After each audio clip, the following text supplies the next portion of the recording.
want to start with the rate cut. So the Fed's finally met. Job growth had actually slowed a little bit in the last couple months, and we reported on that. And right now, the wage growth is beating inflation. It's actually at a good place. So the Fed has decided to finally cut their rates here in September. Everybody thought they would. But they've decided to cut it by 0.5% instead of 0.25%. So it's a kind of a big cut. I'm so excited about that. I am so excited about everybody's wallet for that. Absolutely. I mean, okay, probably what's going to happen is the amount of interest you've been earning in your bank account's probably going to go down a little bit too. But geez, if you're in the market to especially be like in the housing market where you're going to buy something, this is good news for you. It's probably going to take a little while before we see that in our auto rates and whatnot, but it'll get there. But immediately you're going to see it in your credit card payments if you have credit debt. So yeah, that's all going to go down. So you're going to see a lot more easy cash in the system. So it'll be good overall. The markets broke records. We're going to go into, but I want to cover this. So Fox News was really upset about this, especially Fox Business. You'd think they'd be happy for rate cuts. No, they wouldn't. No, they wouldn't. You know why? Let me tell you why. I think you know, but I'm going to tell you what it is. Yeah. So let me educate you. Fox News, for those who aren't aware, kind of have a specific political leaning, right? Ooh, no, not supposed to know that. But yeah, we all know, right? And whatever the rate is doing, whether right, wrong, or otherwise, frequently gets sort of attached politically to whoever's in then. Right. People credit or take credit away from whoever is in office. I'm also going to repeat, whether that has anything to do with them or not. Right. And oftentimes it really doesn't. But Fox News is going to be peeved because they're going to be like, oh, no, the Democrats are going to get credit for this awesome thing that happened right before the election. Right, right. They don't love that. Right. So Larry Kudlow's really pissed about this. Now, I want to reiterate this because I hate Larry Kudlow. I really do. I can't even express. Look at that face you froze him on. I know. We'll get into him in a second. But so just a couple weeks ago, Larry Kudlow was on Fox Business, and we covered this, and he was talking about the Psalm rule, and we were looking at a recession, and there wasn't going to be rate cuts. And what did we tell you? If Larry says it's not going to happen, you can almost guarantee it's going to happen. He's got seriously a worse track record than the worst weatherman in the entire universe. I know. This is the guy that said COVID was over when we just reached 1,000 deaths a day, and it was starting to spike. This is the guy that's been I would have loved for him to have been right there. Right. This guy was in all of 2022 and 2023 telling us there wouldn't be a recession, or there was going to be a recession. He said there wasn't going to be a recession during COVID, and there was. There wasn't going to be a recession. There was going to be a recession all through 2022, 23. Never happened. Had to apologize for it. He said, hey, we're not going to have a soft landing. We'll probably have a recession at the end of this year, and there's not going to be any rate cuts. None of those things came true. The guy is always wrong. I mean, so here he is, really, really unhappy that the economy's cooled down enough that the feds want to cut the rates to try and pump it back up, because they've really put the brakes on with the interest rates, and they were really high. But here's Larry just like stewing in his own anger. It just kills me. Election gift and completely contradicted himself on the economy. Whatever. The stock market roared. Okay. Our own Jerry Willis on the story. All right. So here she's going to tell you what happened in the aftermath of the Fed announcing this. All right, Jerry, what's cooking? Well, stocks are higher. Stocks surging today on hopes for a soft landing for the economy after the Federal Reserve slashed the Fed funds rate yesterday 50 basis points. The Dow in market action today up 522 points, the S&P up 95. The NASDAQ up 440. All three major averages hitting all-time highs after the best day for markets since August 5th, that is. The rally also lifting small cap stocks as investors' risk appetite was whetted by the Fed's accommodative stance. Nearly every sector rising, tech and consumer discretionary, of course, but also the Everything is up. Oh no. Can we somehow explain why this is bad for Biden? Stocks index, that's semiconductors, rising 4.8%. Banks and energy higher as well. Meanwhile, markets are expecting more gas, fully pricing in a 25 basis point cut when the Fed meets in November. 42% of investors say it will be another half-point cut. Maybe the other critical number I should mention here, the 30-year fixed rate mortgage moving to 6.09%, down 11 basis points. Back to you. All right. Mortgage rates dropped 11 basis points. It's 0.11%. That's a lot for one day. For a drop. Right. Every sector was up. Every index was broke records.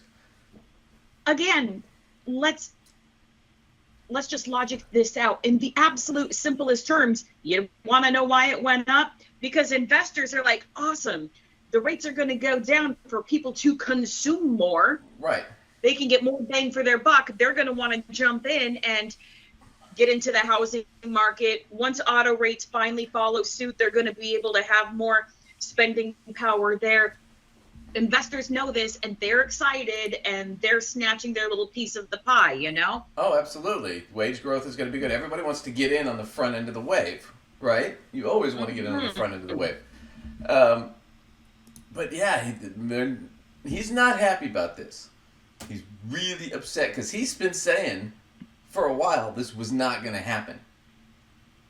And now they're doing 50 basis points now, so 0.5% now. They're going to do another 0.25% in a couple months, and probably another quarter after that. And there are people in the market going, hey, they might do a whole another 0.5% again. So that would be 1% in a period of like 3 or 4 months, depending on what the economy looks like. That would be a huge boon for the economy. Right. The only fear is like inflation might spike, but I doubt it because things have cooled down enough with the job market that it's not really a big issue. Just to give an idea of what 1% can actually mean. It doesn't sound that significant, but when I years ago refinanced my property and I was going to get about 1% better, when I was doing the math, that was coming out over the long haul to be nearly $100,000 in savings. I mean, everyone's scenario is different, but what I'm saying is it looks like a small amount would just 1%.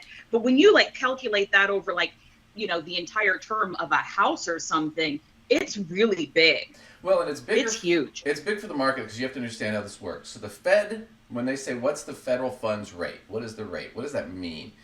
In real simple terms, let's say the rate is 10%, just to make easy numbers. That means if I'm a bank, I can loan money out, but I have to have 10% of all the amount I loan in cash. So if I loan $1 million, I have to have $100,000 in cash to cover that. That's the rate. That's what the Fed rate is. Well, this is how it works. If the Fed says 10%, then the banks, the big major banks it loans money to, have to hold that 100,000 per million, right? And then they go down to the next banks, and they've got to hold 100,000 per million. So they can loan out $1 million to those banks, who can then loan out as much as they can. So it translates down to a lot more money in the system, which lowers demand for these loans. So when you're talking 0.5 basis point change in the rate, that doesn't mean 0.5 point your loan's going down. It means it's going to go down 1 to 2%. It's going to be a big, it's an expansionary effect as it goes out, right? It's like a chain reaction. And that's that's why it's those little numbers. It's like, oh, that's not a big number. Yeah, but once it gets down to you, it is a pretty significant fucking number. And like Lacey's saying, hundreds of thousands of dollars on a home loan over the life of the loan. Once it gets down to you, the number already gets more significant. And then when you expand it over an entire home loan or even an auto loan, those are not peanuts you're talking about. Those numbers get really noteworthy. Right. If you're talking about a 15-year home loan or a 30-year home loan and you're saving $300,000 or $400,000, $500,000, that's 4 or 5, 6 years, 7 years, 8 years, whatever, of your working life that you saved that you didn't have to pay. That's huge. Right. Huge. Mm-hmm. So Larry's pissed. So Larry's going to do his little breakdown here, and he's going to just lie his ass off. So we're just going to make fun of him because he's just full of shit, but he is really upset. Look at this. Look how angry. He's so frustrated. So the Fed's 50 basis points gift to Kamala. That's the subject of the riff. All right. First off, it's Kamala. Not Kamala. I don't know why they have to pronounce it wrong on purpose, but... And it's not a gift to her. It's the job market slowed, inflation is down, and has consistently gone down, and unemployment is still really low. So if you're going to do a rate cut, now's the time to do it, right? Because now the jobs growth is slowed, you want to cut the rates because you can afford to pump it back up a little bit without overheating the economy. That's the way the Fed sees this. This is not anything to do with Kamala or Biden or anybody. This is just the nature of the beast, right? This is just what the economy is doing.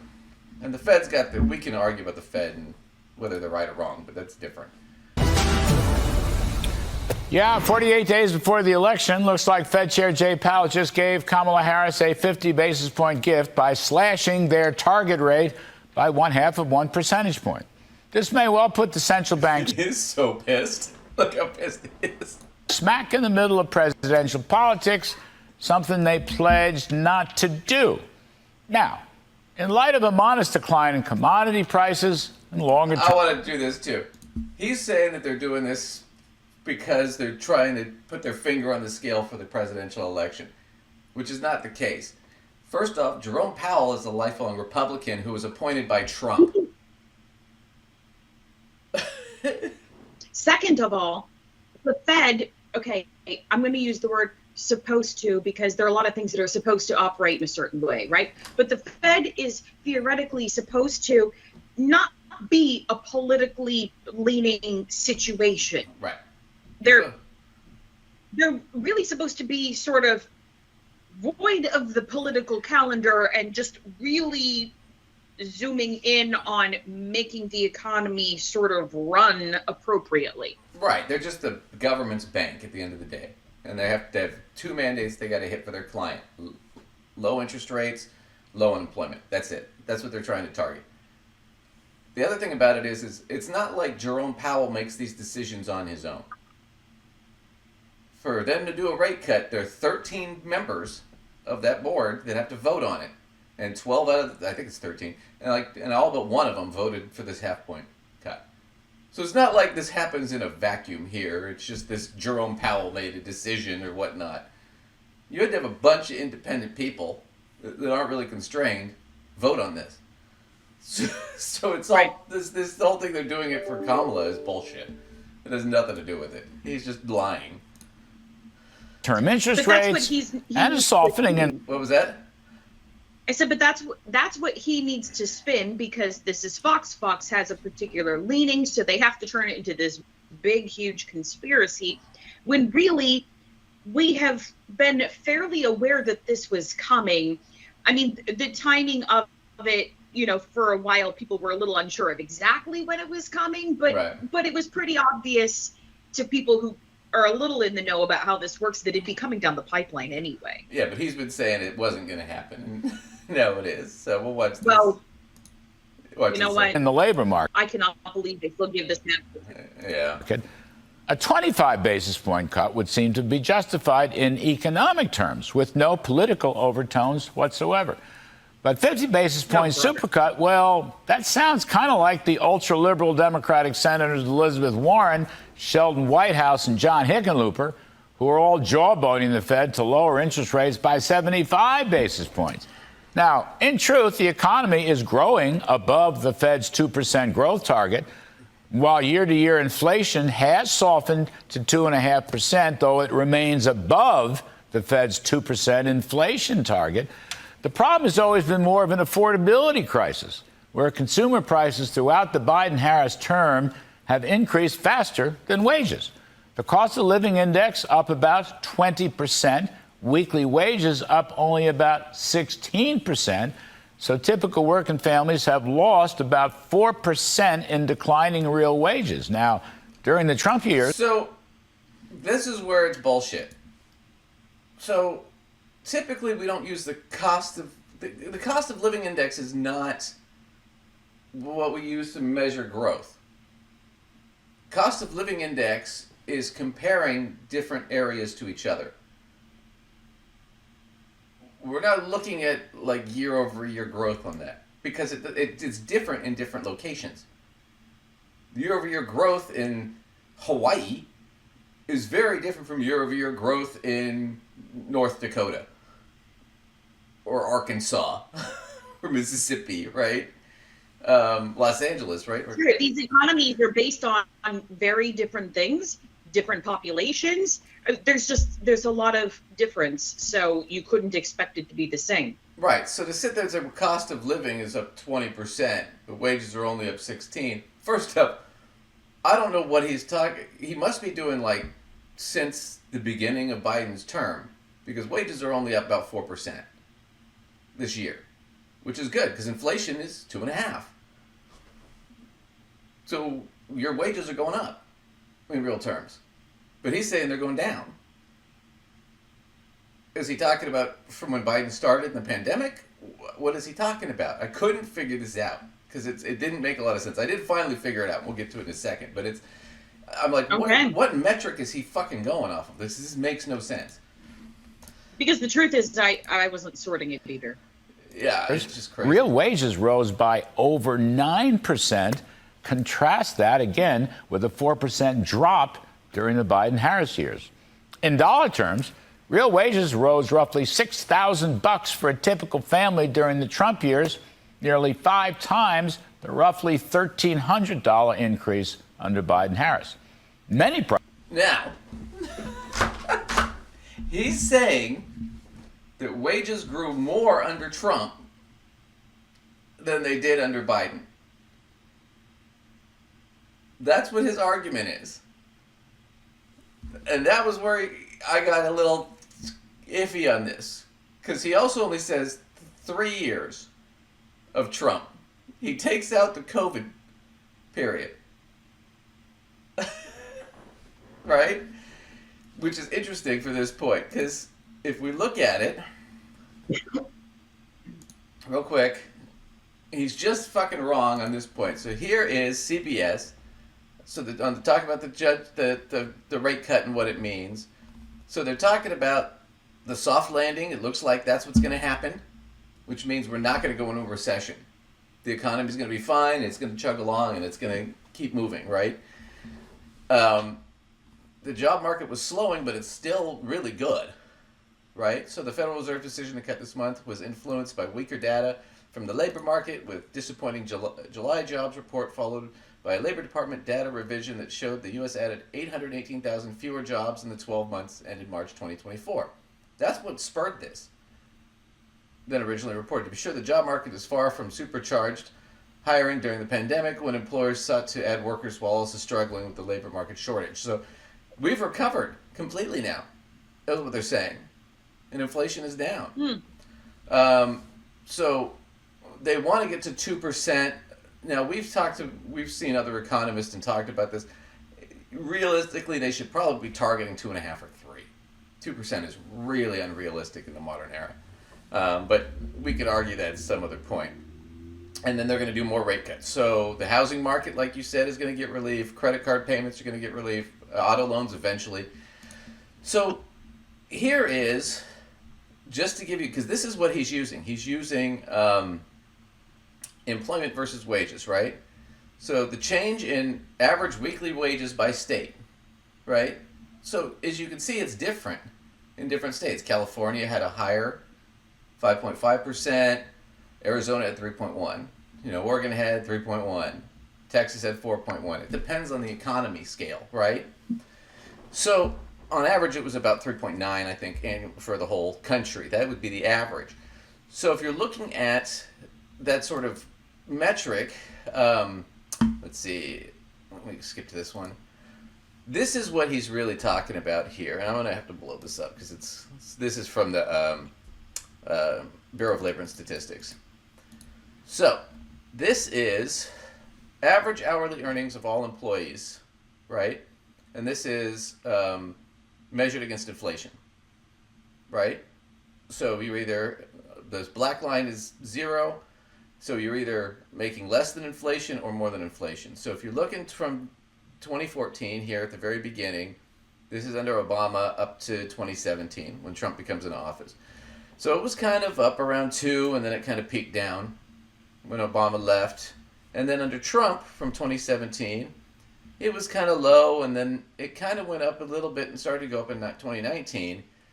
Check this out. It spikes here at over 7.5% increase in hourly wages versus inflation. So wages increased 7.5% more than inflation did.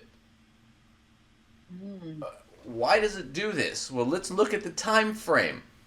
This is what?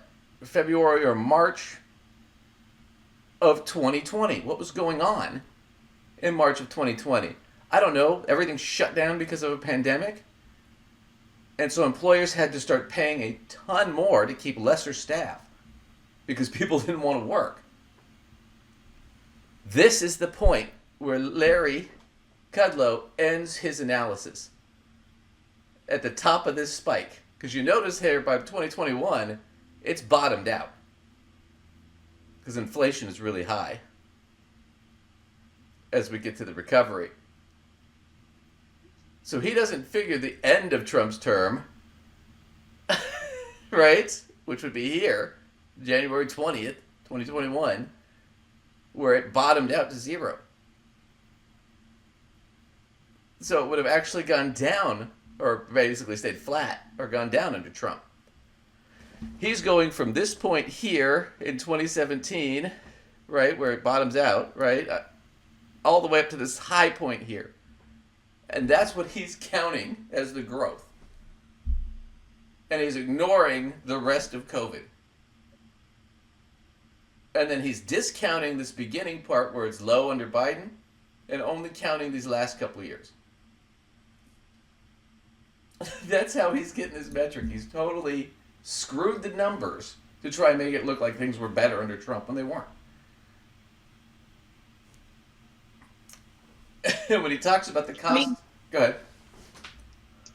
Unfortunately, when we're looking at numerical data presented by any media source, that's a thing we have to be aware of. You know, we have to be aware that people are frequently skewing numbers, or they're sort of lopping off, you know, one or both ends of a spectrum of numbers so they can paint the picture they want you to see, rather than giving you all the information and letting you make up your mind yourself.